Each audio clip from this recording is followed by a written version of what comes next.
오늘 함께 나눌 말씀의 제목은 예수님의 죽귀 사역과 치유 사역의 연관성이란 제목으로 하나님 말씀 함께 살펴보시겠습니다. 죽귀입니다. 기가 아니고 귀신할 때 귀자입니다. 예수님이 죽귀에 아니고 죽은 쫓아낼 축자입니다. 네, cast out 한다고 그러죠. 네, drive out 한다고 하나요? 네, cast out. 귀신을 쫓아내는 사역을 죽귀 사역이다. 우리가 이제 보통 이렇게 부릅니다. 그리고 이제 병을 고치는 사역을 우리가 치료 사역이다. 치유 또는 신유, 그렇죠? 예, 신유라는 표현이 조금 더 우리에게 익숙할 수도 있겠네요. 예수님의 죽귀 사역과 신유 사역 또는 치료 사역, 치유 사역의 연관성이 오늘 본문에 아주 정확하게 드러나고 있습니다. 그래서 이 본문을 통하여서 우리가 지금 싸우고 있는 영적인 싸움이 무엇인지에 대해서 보다 더 본질적으로 우리가 이렇게 말씀을 통하여 깨달을 수 있게, 저와 여러분도 함께 깨달을 수 있게 되기를 주님의 이름으로 축복합니다. 본문을 우리가 좀 세 부분으로 좀 나눠서 보시겠습니다. 첫 번째 부분은 31절에서부터 32절까지, 그리고 두 번째 부분은 33절에서부터 37절까지, 그리고 이제 마지막 부분은 몇 절부터입니까? 38절에서부터 41절까지 네 부분이군요. 그리고 맨 마지막 42절에서부터 44절까지 총 이렇게 네 부분으로 나눠서 우리가 좀 말씀을 좀 함께 살펴보시겠습니다. 죄송합니다. 이 맨 첫 번째 부분 31절에서부터 32절을 보시게 되면 핵심 말씀은 이 32절에 있습니다. 우리 32절 같이 한번 읽어보겠습니다. 시작. 그들이 그 가르치심에 놀라니 이는 그 말씀이 권위가 있음이로라. 아멘.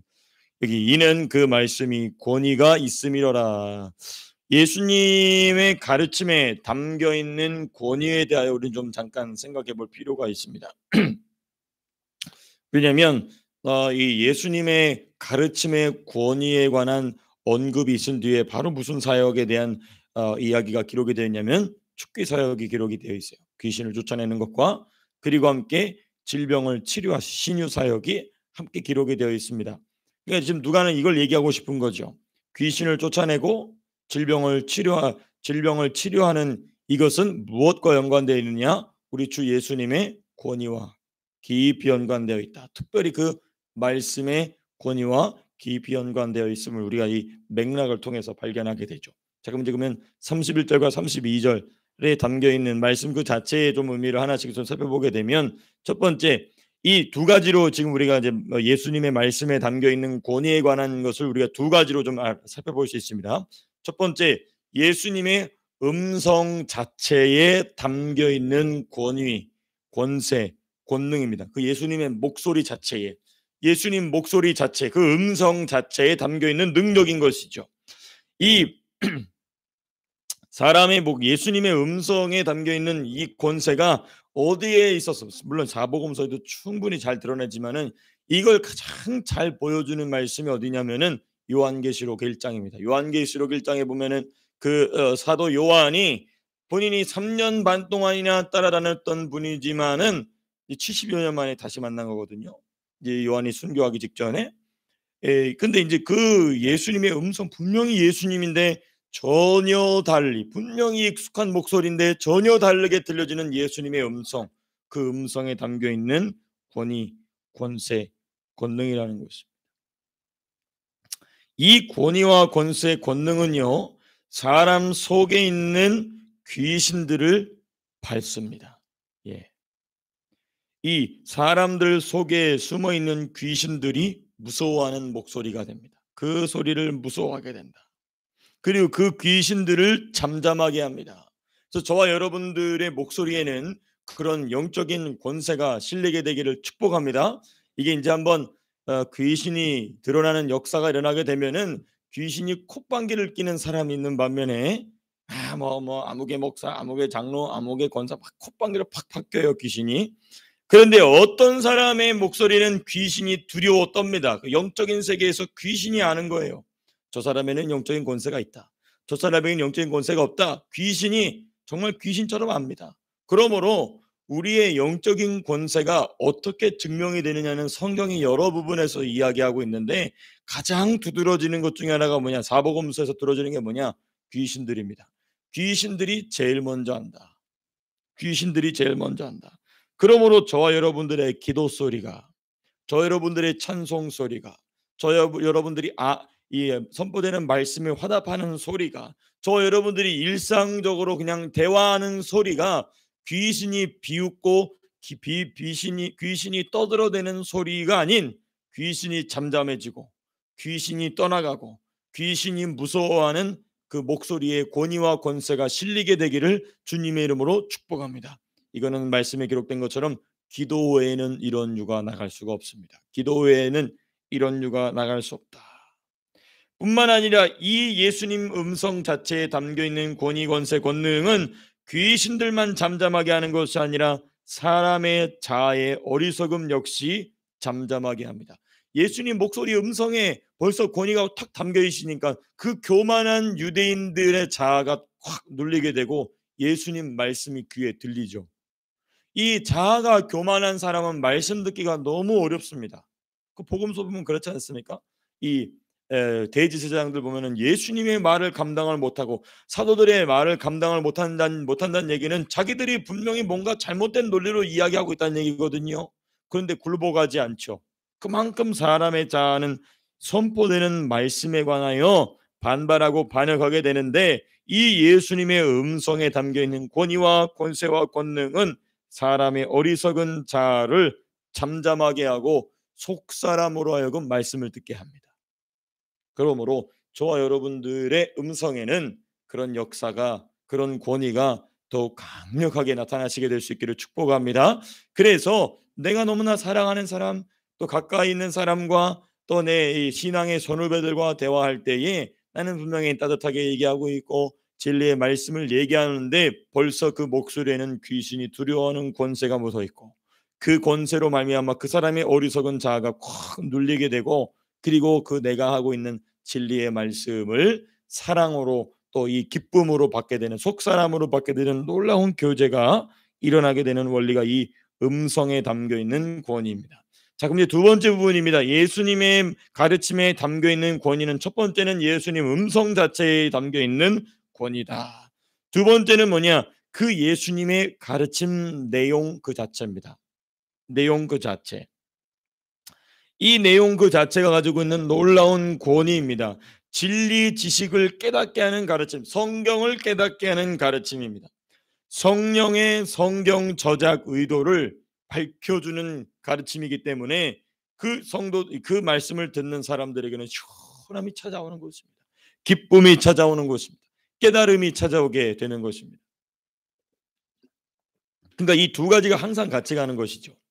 그 목소리에 담겨 있는 음성의 권위와 더불어서 그 말소리에, 그 내용에 담겨 있는 깨달음, 그 내용에 담겨 있는 그 깨달음이 그 말을 하는 사람으로 하여금 권위 있게 한다는 것입니다. 권위 있게 한다.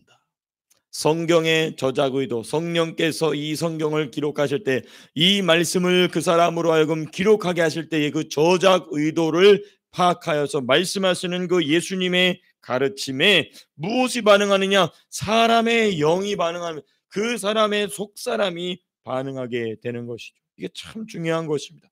그러므로 이 권위 있는 가르침의 말씀을 성령의 능력 부어주심으로, 제가 어제 설교를 한번 말씀드렸죠.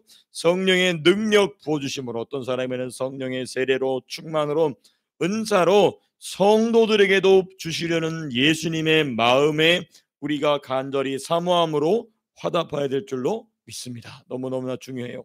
예수님은 이걸 주시고 싶으시거든요. 이게 바로 우리 주님의 마음인 것입니다. 누가가 이걸 기록한 이유도 무엇이냐? 이제는 당신 차례입니다. 데오빌로요, 이제는 당신 차례입니다 라고 이야기하고 있는 게 바로 이 누가복음의 저작 아주 핵심적 의도인 것이죠. 본문의 두 번째 부분 살펴보시겠습니다. 33절에서부터 37절까지를 보시게 되면은 더러운 귀신을 쫓아내시는 예수님의 촉기 사역이 기록이 되어 있어요. 33절 보시게 되니까 이런 표현이 있습니다. 크게 소리질러 이르되, 회당에서 더러운, 예수님이 이제 말씀을 가르치시는데 회당에서 귀신이 막 소리 지르면서 막 이제 이 난리를 피우고 있는 것입니다. 복음이 성령의 능력으로 선포되면 귀신은요, 자기의 정체가 탄로나게 된 것을 알고 발악을 합니다. 발악을 해요. 이게 여러 가지 방면으로 나타나게 되는데 제일 먼저 그 본인 개인에게서 일어나게 됩니다. 그래서 여러분, 우리가 성령 체험을 할 때 자기 안에서 막 이상한 소리가 방언으로 나오는 은사적 이 소리 말고 내 안에서 막 이상한 소리가 나다. 그럼 100% 그건 거의 100%그 내면에서 성령의 능력으로 복음이 선포되어서 그 안에 있는 귀신이 발악하는 것이면 거의 틀림이 없습니다. 거의 틀림이 없어요. 지금 똑같은 현상이 일어나고 있는 것입니다. 지금 예수님이 성령의 능력으로 복음을 전하니까 사람들 속에 있던 그 귀신들이 발악을 시작하는 것입니다. 근데 여러분, 이 발악의 방식, 이 귀신이 일으키는 발악의 방식은요, 매우 다양합니다. 매우 다양한데 핵심적으로 이건 뭐냐? 주된 모습이냐? 그 귀신이 이제 성령의 능력으로 복음이 선포되는 것을 그 사람이 아멘으로 화답하기 시작할 때에 그 내면에 있는 귀신이 어떻게 발악을 하느냐? 그 사람 속에서 그 귀신이 오랫동안 만들어낸 언어 습관, 감정 습관, 생각 습관, 행동 습관을 따라 나타납니다. 우리는 이 부분에 매우 유념해야 될 필요가 있습니다. 내 감정이 아닙니다. 귀신이 만들어내는 감정인데 그게 오래되니까 내 감정 같은 거예요. 내가 내 말 같은데 내가 늘 말하는 언어의 습관인데 아닙니다. 우리가 영적인 세계를 깊이 들어가 보게 되면 이야, 이 말을 성령이 내 입에서 밀어내셨구나 하는 말이 있고, 또 다른 말이 뭐냐? 이야, 내가 귀신한테 속아서 이런 말을 했구나. 이게 이제 영적 세계로 우리가 깊이 들어가면 깨닫게 되는데, 그 귀신이 발악할 때 보면 그 사람의 언어나 감정이나 생각이나 행동의 습관을 따라 발악하기 시작합니다. 그래서 그 사람에게 복음을 능력 있게 전해주고 있고 영향력을 주고 있는 사람을 공격하게 합니다. 우리 복음서에 그렇게 나오죠. 그러니까 이 예수님 앞에서 이렇게 막 소리치 지르는 사람은 차라리 복된 겁니다. 그 자리에서 그 귀신이 쫓겨나가고 고침받으니까. 근데 누구가 가장 불행하느냐? 그 안에서 귀신이 발악을 가장 강력하게 하던 사람들이 누구겠습니까? 바리새인들입니다. 대제사장들과 바리새인들 속에서 귀신이 발악을 하는 겁니다. 성령의 능력으로 예수의 복음이 선포되니까 그 제사장들과 그 바리새인들의 마음을 막 일으켜서 분노를 일으켜서 발악을 시작하죠. 그리고 본인들이 늘 해오던 방식으로 예수님을 공격합니다. 자, 그러므로 이와 동일하고 유사한 일이 지금도 여전히 일어난다는 것입니다. 언제? 복음이 성령의 능력으로 선포되면, 내가 깨닫는 말씀으로 하나님 말씀이 내 입에서 나가기도 하고 내 귀로 들려오게 될 때, 아, 귀신이 이렇게 발악하겠구나. 그래서 참 우리가 이게 중요합니다. 당사자는요, 스스로 구별하기가 매우 어려울 수 있어요. 왜 그렇죠? 본인이 늘 해오던 말의 방식이거든요. 본인이 늘 해오던 생각 방식이거든요. 본인이 늘 해오던 행동 습관 방식이거든요. 그렇기 때문에 이 부분에서 참 중요한 게 뭐냐? 영을 분별하는 훈련된 성도는 이것을 구별하고 알게 된다. 우리 성도님들이 그렇게 되시기를 축복합니다. 주께서 여러분들을 그렇게 사용하시기 위해서 이 교회로 부르신 거예요. 단순히 예수 믿고 단순히 천국 가는 것, 물론 그게 단순한 것은 아니지만은 이와 같이 깊이 있는 사역을 위하여서 이 교회에 부르신 것입니다. 그래서 그 말씀을 탁 듣자마자, 아, 그냥 대충 내 짐작이 아니고 그 영계 안으로 깊이 들어가셔서, 아, 귀신이 이렇게 일하는구나. 아, 저 말은 성령이 밀어내는 말이구나. 아, 저 말을 붙잡고 내가 저 말을 이어가야 되겠구나라는 이런 지혜가, 이런 이게 바로 영분별입니다. 이게 영분별이에요. 이러한 지혜가 마치 뭐와 같냐면, 제가 우리 곽 집사님하고도 잠깐 말씀하셨지만은 총알이 우리에게 자동적으로 장전되거든요. 한 발에 탕 쏘면 바로 이 총신 안에서 총알이 탁 자동적으로 장전이 돼요. 이게 뭐 성령이 이렇게 일하십니다.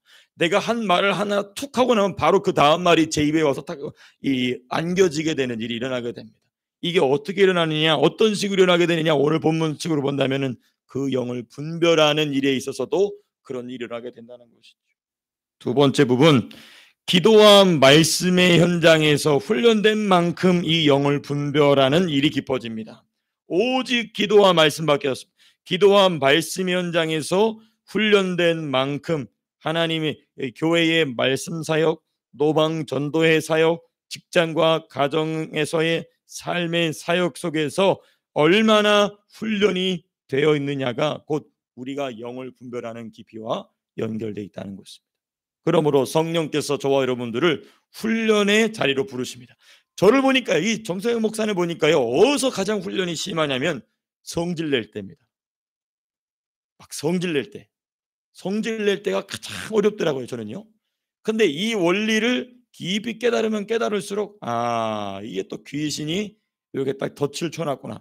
내가 성질을 낼 수밖에 없는 덫을 탁 만들어 놓고 거기에 탁 걸리게 합니다. 그리고 성질 싹 내고 나면 바로 이 후회와 낙심과 좌절이 찾아오게 되죠. 이게 이제 제 안에서 일어나게 되는 영적인 훈련의 상황입니다. 그때에 이 말씀이 저 여러분들의 속에서 생각나시게 되기를 축복합니다. 각자 여러분들의 삶 현장 속에서 다양한 훈련의 현장들이 있어요. 그 훈련 현장 속에서 넘어지고 무너지는 것이 아니라 승리가 점점 쌓이게 되시기를 주님의 이름으로 축복합니다. 그리고 이렇게 더러운 귀신이 발락을 일으키자 예수님이 35절에서 바로 이렇게 말씀하십니다. 예수께서 꾸짖어 이르시되, 제가 34절에도 아주 중요한 말씀이 있지만은 나중에 우리가 더 자세하게 살펴보시겠습니다. 35절 보니까 예수님 어떻게 반응하시냐? 꾸짖어 이르시되라고 말씀하세요.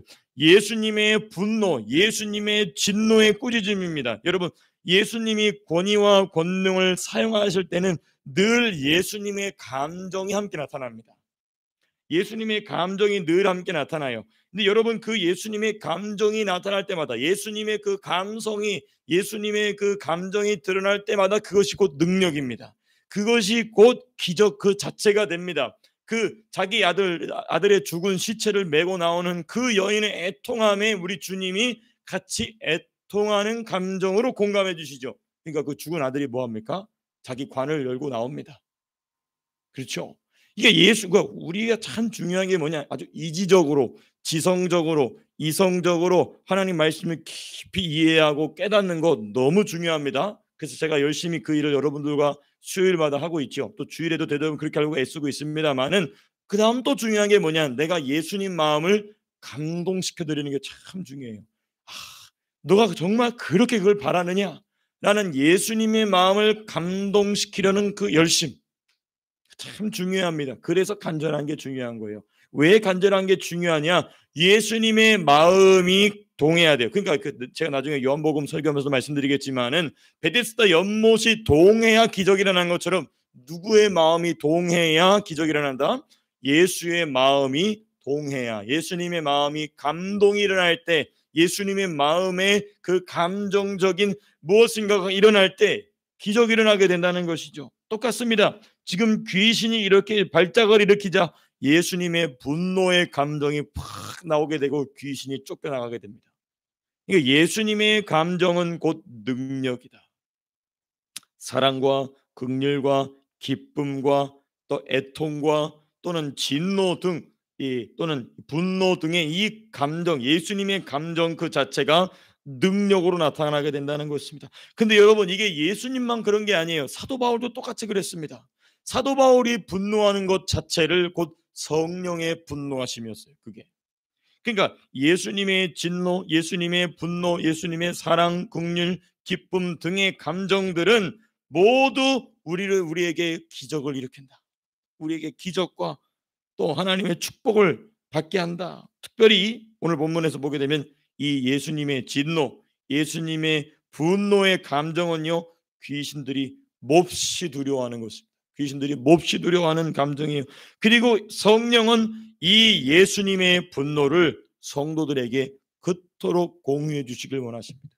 예수님의 그 진노의 마음, 악한 귀신들이 일으키고 있는 그 극악한 죄악들을 향한 그 분노를 왜 우리가 갖지 못하느냐에 대한 성령의 탄식의 기도 소리가 저와 여러분들의 귀에 창창 울려서, 주님 회개합니다. 내가 우리 주님의 마음을 공유하지 못했음을 회개합니다. 성령으로 주의 마음을 날마다 공유시켜 주시옵소서 하는 기도의 제목이 이 말씀을 통하여 저와 여러분들 가운데 가득하시게 되기를 축복합니다.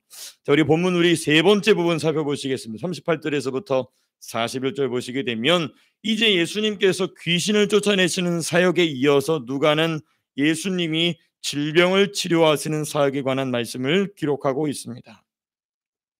여기서 아주 핵심적인 내용 첫 번째 무엇인가? 예수님께 구하고 나오는 자들이 치료를 받습니다. 가만히 아이고 나 이거 아파서 나 죽겠네 죽겠다 아프다 이런 사람이 고침받는 게 아니고 내가 정말 너무 아프고 내가 정말 죽을 것 같지만 예수님께 나오면 살았다는 것입니다. 이게 아주 핵심적인 것입니다.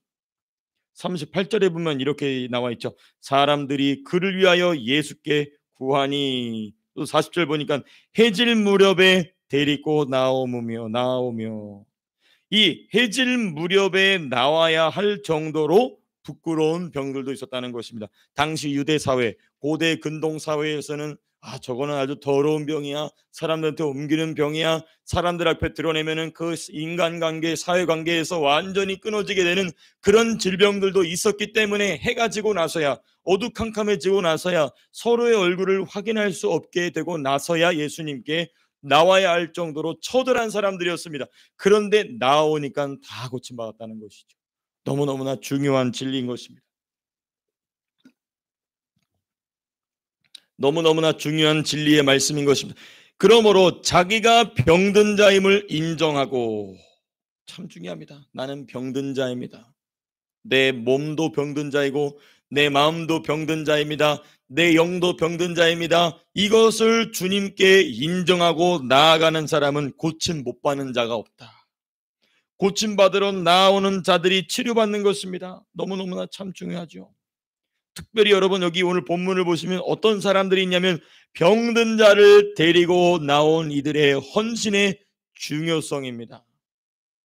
그렇죠. 여기 보게 되면은 38절도 그 시몬의 장모가 중한 열병을 앓고 있는 것을 보고 사람들이 그를 위하여 예수께 간구했다라고 얘기하고 있어요. 또 40절 보시면 해질 무렵에 사람들이 온갖 병자들을 데리고 나오매. 여기서 참 중요한 것은 무엇이냐면요, 이분들은 아마 대부분 가족 내지는 친족 내지는 가족이나 친족처럼 깊이 사랑의 관계를 주고받은 사람들일 것이 분명합니다. 자, 근데 우리는 여기서 좀 묵상을 좀 깊이 해보게 되면, 여러분, 질병을 늘 달고 있는 사람, 질병이 심한 사람은 그 마음의 상태가 왜곡되어 있는 경우가 많습니다. 그렇죠? 그 심각한 질병을 가지고도 긍정적인 말로, 긍정적인 생각을 가지고 있는 사람은 많지 않습니다. 많지 않아요. 거의 없다고 봐야 돼요. 아예 없는 건 아니지만, 자, 그럼 우리 한 가지 생각해 봐야 됩니다. 이 사람들이 이 병자를 예수님께 끌고 오는 것이 쉬웠겠습니까? 어렵겠습니까? 어렵겠죠. 그 마음이 왜곡되어 있고 낙심되어 있고 거길 내가 뭐하러 가냐, 그걸 어디서 보면 잘 알 수 있냐면 그 기적의 근원 되시는 예수님이 자기 앞에서 너가 무엇을 원하느냐 말할 때에 38년 된 병자가 뭘 얘기하죠? 뭐 갖가지 쓸데없는 소리를 막 늘어놓습니다. 그게 지금 이러한 똑같은 상황들이 우리는 말씀을 사복음서 전체를 통하여 비추어 볼 때 이 병자들을 예수님께 데리고 나오는 일은 헌신이 없으면 절대로 불가능하다. 이 병자를 예수님 앞에 내려놓기까지 그 끌고 오는 그 과정 가운데에 그 마음이 왜곡되어 있는 그 사람들을 데리고 나오면서 계속 말로서 부정적인 말을 했겠죠. 나를 왜 이렇게 힘들게 만드냐 이런 얘기를 하는 사람들도 분명히 있었을 것입니다. 그러나 그 가족이나 친족이나 사랑하는 사람의 그 헌신 때문에 그 끄댕이를 잡아서라도, 우리 아버님 하시는 말씀인데 제 입에서도 나오네요. 끄댕이를 잡아서라도 예수 앞에 앉혀놓으니까 그 사람은 고침을 받더라. 그러므로 헌신의 중요성입니다. 이와 같이 교회는요, 하나의 가족이 되어서, 영적인 가족이 되어서 서로가 서로를 위한 헌신자가 될 때 예수님이 베푸시는 기적이 풍성한 교회가 되는 것입니다. 속이 터질 때가 있을 수 있죠. 이 말씀을 도대체 이 미련 곰탱이 같은 놈아 왜 깨닫지를 못하느냐 하는 마음이 부글부글 끓을 수도 있습니다. 네, 제가 제 친구한테 그랬거든요. 제 고등학교 때 이 멍청한 놈아 이러면서 이제 그랬는데, 그렇지만은 어쨌든지 간에 어찌되었든 꾸역꾸역 주의 말씀 앞으로 주님 앞에 예배드리는 현장 앞으로 끌고 나올 때에 그 헌신을 주께서 보시고, 그러니까 이제 지붕을 뜯어서 내리는 사람들에 대해서 주님 뭐라고 말씀하십니까? 그 친구들의 믿음을 보시고 그 중풍병자를 고치셨다는 것입니다. 그러므로 저는 이렇게 늘 기도하고 있습니다. 주님, 우리 교회가 이런 교회가 되게 하여 주십시오. 서로가 서로를 위한 헌신자가 되어서 예수의 기적을 경험하는, 그러니까 이 사람들 참 대단한 거예요. 내가 기적을 경험하는 게 아니라 너가 기적을 경험하기를 바라기 때문에 헌신하고 있는 것입니다. 참으로 놀라운 헌신인 것이죠. 저 여러분들의 그런 헌신이 주께서 찾으시는 귀한 교회를 세우시는 아름다운 재료들이 될 수 있기를 축복합니다. 자, 그리고 제가 지금 시간이 좀 늦어졌지만 얼른 마치겠습니다. 41절 보시게 되면 여러 사람들에게서 귀신이 나갔다라고 하셨어요. 여기 보면 이런 표현이 있습니다. 이 여러, 분명히 지금 40절에는 온갖 병자들을 데리고 나왔다라고 말씀이 기록되어 있는데, 그 손을 위에 얹으셔서 고치실 때 41절에 보니까 그 여러 사람들에게서, 그 온갖 병자들에게서 뭐가 나갔다고 얘기합니까? 귀신들. 그러니까 사람 몸에서 질병을 일으키는 것은, 저는 이제 이단이 되지 않기 위해서, 또 오해가 없기 위해서, 항상 그런 것은 아니지만 거의 대부분은 질병은 악한 귀신들로부터 온다. 거의 대부분이에요. 거의 대부분. 저는 이제 분명히 이제 말씀드렸습니다. 모든 질병은 귀신으로부터 온다. 이러면 이제 약간 조금 위험한 발언이 될 수 있어요. 하지만 이거 보십시오. 분명히 예수님이 병자를 치료하게 손을 얹었는데 뭐가 나가죠? 귀신이 나갑니다. 이거는 이 질병과 귀신의 깊은 연관성이 있음을 누가가 우리에게 이 글을 남기면서, 성경의 말씀을 남기면서 우리에게 중요한 힌트를 주고 있는 것이죠. 그러므로 모든 육체의 연약을 하나님 앞에서 가볍게 여기지 말자. 모든 육체의 연약을 하나님 앞에서 가볍게 말하지 말자. 네. 그래서 저와 함께 이 모험을, 어드벤처를 떠나는 아이들 중에 한 명 중에는 벌써 출발할 때부터 목사님 벌써 힘들어요 이러는 아이가 있어요. 그래서 제가 얘기합니다. 차에서 내려. 내 차가 달릴 때 내려. 그래서 빨리 주님을 만나든지 아니면 그 입을 다물든지. 제가 이제 농담 반 진담 반으로 얘기합니다. 그 왜 그러느냐? 그 하나님 앞에서 이 질병이나 모든 육체 연약함을 우리가 가볍게 여길 수 없기 때문에, 충분히 이런 걸 이제 성경적으로 쭉 얘기를 해주죠. 이런 부분들이 이제 우리에게 참으로 중요한 내용입니다. 자, 그리고 시간에 제가 여러분도 출근도 하셔야 되기 때문에 마지막 이 42절에 44절은 생략하도록 하겠습니다. 또 궁금하신 부분도 있으면 제가 나중에 개인적으로 다 답변을 좀 드리도록 하겠습니다. 말씀을 맺도록 하겠습니다. 이와 같이 여러분, 성령의 능력이 임하게 되면은 악한 귀신들의 정체가 드러나게 되고, 우리 육신의 연약함까지도 주께서 치료하시는 역사들이 일어나게 된다는 것입니다. 그러므로 우리 살아가는 성도님들이 가시는 곳마다 악한 귀신들이 소리치며 도망치며 또 사람을 괴롭게 만들고 연약하게 만드는 질병이 치유받는 기적의 현장 되시기를 주님의 이름으로 축복합니다. 자, 기도하고 마치겠습니다.